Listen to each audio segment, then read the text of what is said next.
Vamos falar agora sobre como o governo Lula tem apostado no relançamento de projetos que marcaram as gestões anteriores do PT. Hoje, o presidente sancionou a lei que reformulou o Mais Médicos, programa que foi lançado 10 anos atrás no governo Dilma Rousseff. A reportagem é de Tainá Farfan. O programa sancionado hoje por Lula é a versão 2023 da vitrine do governo Dilma de 10 anos atrás. Dessa vez, uma emenda, apelidada de Anticuba, do deputado Rodrigo Valadares, do União Brasil, proíbe o repasse de parte dos salários dos médicos estrangeiros aos governos de seus países. Foi a principal crítica à primeira versão. Era o governo de Cuba que recebia os valores e ficava com boa parte dos rendimentos dos médicos do país que atuavam no Brasil. Isso mudou no governo Bolsonaro, que deu ao programa outro nome, Médicos pelo Brasil, e exigiu dos estrangeiros o Revalida, o exame de validação dos diplomas de medicina obtidos no exterior. O Mais Médicos de Lula foi retomado sem essa exigência. Profissionais formados no exterior poderão atuar por até 4 anos no Brasil e só a partir daí o Revalida será exigido. O governo Lula III aposta em estratégias populares nas outras gestões petistas. O Bolsa Família foi mantido por Temer e Bolsonaro, quando passou a ser chamado de Auxílio Brasil. Neste ano, o Bolsa Família retornou com o antigo nome e novidades. A principal delas foi um adicional de R$ 150 por criança de até 6 anos. Por outro lado, a oposição critica o corte de beneficiários. Segundo o governo federal, 1,5 milhão de pessoas deixaram de receber o benefício sob a alegação de que os cadastros estavam irregulares. Lula também já adiantou pelo Twitter que, em breve, o governo vai lançar o PAC 3, o Programa de Aceleração do Crescimento. O conjunto de medidas destinadas a incentivar o investimento privado em infraestrutura teve sua primeira versão lançada em 2007, financiado em boa parte pelo BNDES. O PAC 2 veio com Dilma Rousseff em 2010. Grandes empreiteiras tiveram acesso a empréstimos facilitados. Críticos do modelo de investimentos apontam até hoje que algumas das maiores obras sofreram atrasos ou não chegaram a ser concluídas, viraram alvo de investigações. Governando um país com juros altos e com uma grande parte da população endividada, Lula já tornou público que quer uma reedição do programa de 2009, que reduziu o IPI, o Imposto sobre Produtos Industrializados, dos eletrodomésticos da linha branca. A intenção é baratear os produtos para fomentar o varejo, que, segundo o último balanço do IBGE, teve queda de 1% nas vendas em maio, na comparação com abril. Vamos lá para a análise. Ô, Léo, a fórmula do Lula 3 é a mesma do Lula 1 e Lula 2? Me parece que sim, né? Acho que desde da eleição ficou claro que esse governo tem uma espécie de retropia, né? Que seria uma utopia de retrovisor, que não é uma questão apenas nossa, né, do Brasil. É uma ideia de que o melhor que pode acontecer conosco é ter algo que a gente já teve no passado e que, de certa maneira, o PT tornou uma utopia. Na eleição estava claro, né, no discurso, que nada do que aconteceu entre 2016 e 2022, que foi o período que o partido ficou fora do poder, seria reaproveitado, né? Na verdade, a ideia era que o Brasil sofresse um grande restart, né, e voltasse lá para trás. Existe um ponto positivo, que é o PT está aplicando programas que ele já conhece, sabe como funciona, não vai perder tempo, né? Ou seja, dentro dessa estratégia de mostrar resultados rápidos, talvez esse seja o melhor caminho. Agora, o problema é você ter um governo novo com um sabor já muito conhecido, né? Já muito velho. E aí as críticas também são conhecidas, como a própria matéria colocou, né? A gente já sabe quais são os pontos fracos. Pelo menos melhorar do ponto de vista da gestão desses programas, talvez seja hoje o principal desafio para você conseguir ter sucesso, né, nessa estratégia de vale a pena ver de novo. É interessante, eu penso que quando o PT olha essa fórmula e olha a eleição de 2006, Lula reeleito, reelegeu a Dilma reeleita em 14, ele vai numa estratégia ali que fala, poxa, isso aqui dar certo. Renata, eleitoralmente falando, claro. Renata, do ponto de vista econômico, você que domina muito bem economia, essa fórmula tem lá a sua crítica também, né? Por exemplo, investir muito em consumo de famílias, aumenta a taxa de endividamento, essa preferência por investimentos públicos, né? Ameaça o equilíbrio fiscal do país. Do ponto de vista econômico, o que é possível a gente tirar disso? Tem um risco para o país ou o bem-estar gerado, seja no curto ou médio prazo, vale o esforço? Não, tem riscos, claro. Não me surpreende que estejamos vendo os interlocutores do governo, o próprio presidente Lula, os ministros falando em projetos datados ou reedições de projetos muito conhecidos, porque essa foi a plataforma que foi colocada durante a campanha. Era ali um popurrí ou The Best of Lula e Dilma que foi apresentado e é o que está sendo entregue. A grande questão esse programa, ele deu certo? Quando a gente fala do Bolsa Família, que foi colocado logo no início, é indiscutível a necessidade dele no país e como, inclusive, outros governos valorizaram e entenderam isso. Há uma necessidade para a população e eleitoralmente ele faz muito sentido. Ok. Quando a gente fala de outros programas, aí depende. Você levantou a bola, Caio, da questão dos eletrodomésticos, né? Esse último aceno. Não faz nenhum sentido. Não faz nenhum sentido porque a gente está falando de medidas com um fôlego muito curto. É o mesmo que aconteceu para esse pequeno incentivo ao setor automotivo. Não vai resolver a questão. Pode eventualmente penalizar as contas públicas. Então, depende do programa que a gente está falando. Eu acho que também não dá para exigir um terceiro mandato de um político dessa envergadura e falar, faça só coisas novas. Algumas coisas têm de ser revisitadas. Agora, não dá para ficar insistindo em estratégias que já se mostraram muito limitadas. Eu acho que é o caso de algumas propostas que estão sendo colocadas nesse momento. Não é um caso do desenrola, que é o momento onde a gente vê Lula tentando caminhar por outras soluções. Daniel pediu palavra? Caio, é interessante ver como esses programas resgatados e são marcas, empacotamentos de ideias que muitas vezes foram criados. Eu lembro da maioria desses programas sendo envelopados pelo marqueteiro João Santana. Foi o caso do PAC, depois o caso do Minha Casa Minha Vida. E ajudaram um pouco a consolidar a imagem do Lula e do PT num eleitorado muito sensível a esses programas. Então, trazem de volta a nostalgia, a memória afetiva desse eleitor e é natural que sejam revisitados, talvez com alguns aperfeiçoamentos, né? Veja o caso do PAC, por exemplo, que está para ser lançado.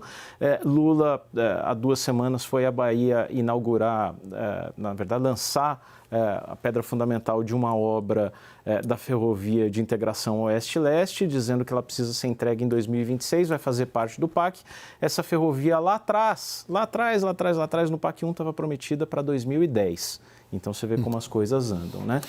Agora, é natural que haja uma cobrança também, são só 6 meses de governo, mas que haja uma cobrança por programas novos. Agora que o governo está conseguindo formatar esse tipo de programa que endereça problemas novos. É o caso do endividamento para o Desenrola e é o caso desse Voa Brasil, que vai oferecer passagens de R$200 para um público que não tem conseguido viajar pelo encarecimento das passagens aéreas. Precisa ver se isso vai colar da forma como realmente pegou nos primeiros mandatos, nos 4 primeiros mandatos do PT, incluindo o curto de Dilma Rousseff, né?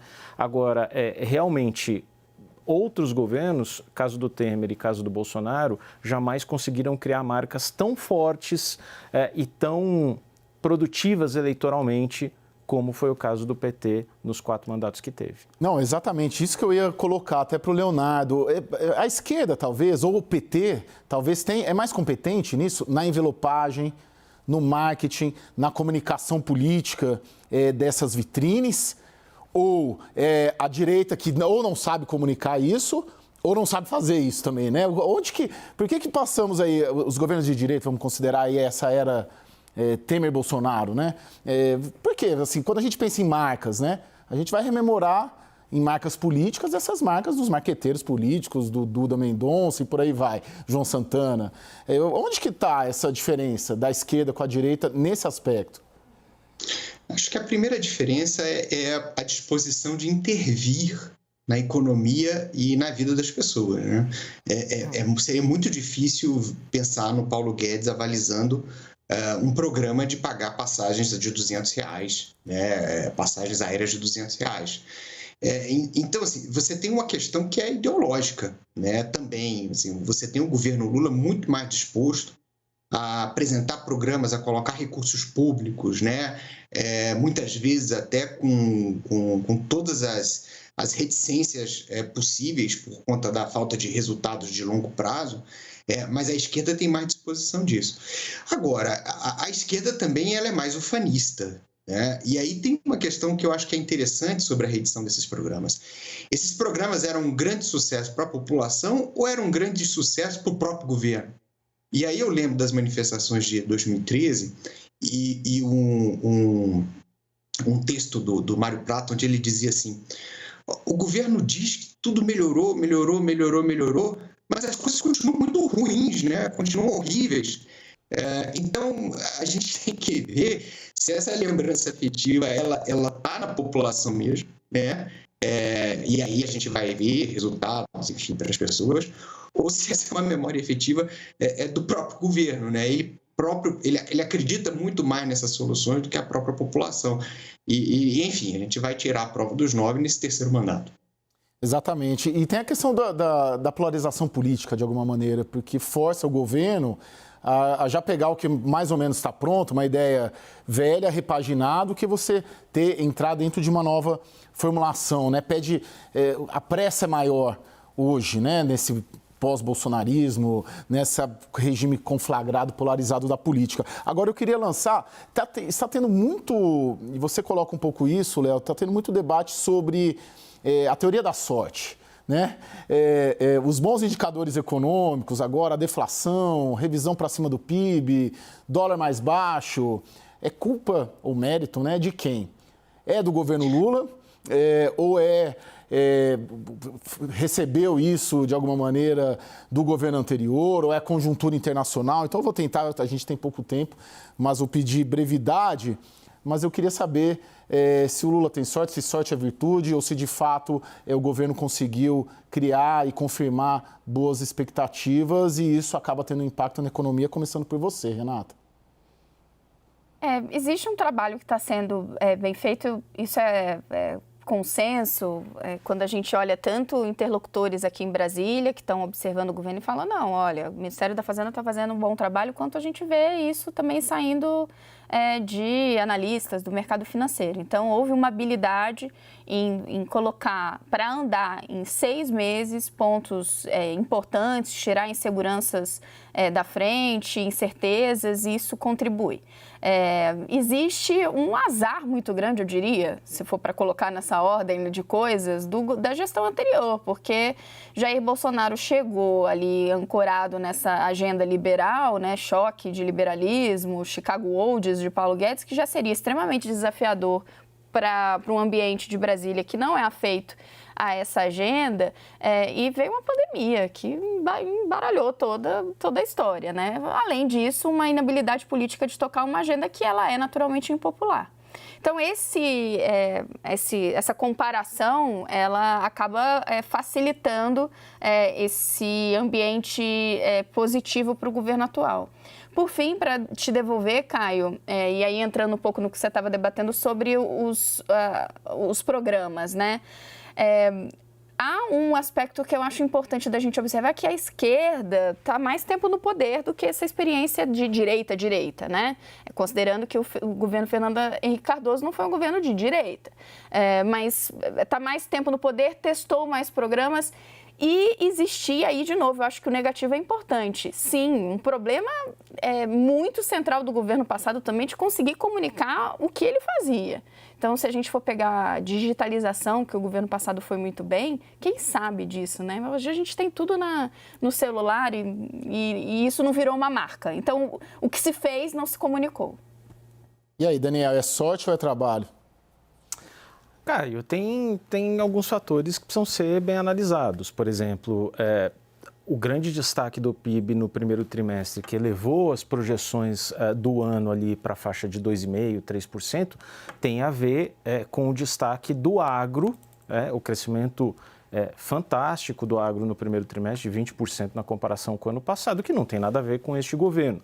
Tem uma recuperação cíclica da economia, tendência de queda da taxa de juros, porque elas já foram suficientes, já completaram praticamente esse seu ciclo de redução da inflação, agora se inicia um ciclo de baixa. Você teve a PEC da transição colocando mais 200 bilhões de reais para investimento público a partir desse ano. Tudo isso chega na economia e provoca respiros.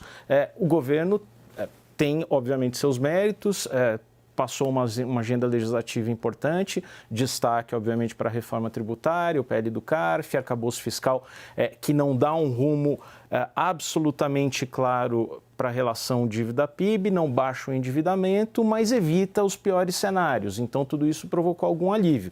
É de se destacar que, geralmente, quando os governos chegam, a Bolsa de Valores tem um repique muito grande. Isso não aconteceu no início do governo Lula, está acontecendo só agora e se mistura com essas expectativas de melhoria da economia. Léo, bem rapidamente, é sorte ou é trabalho?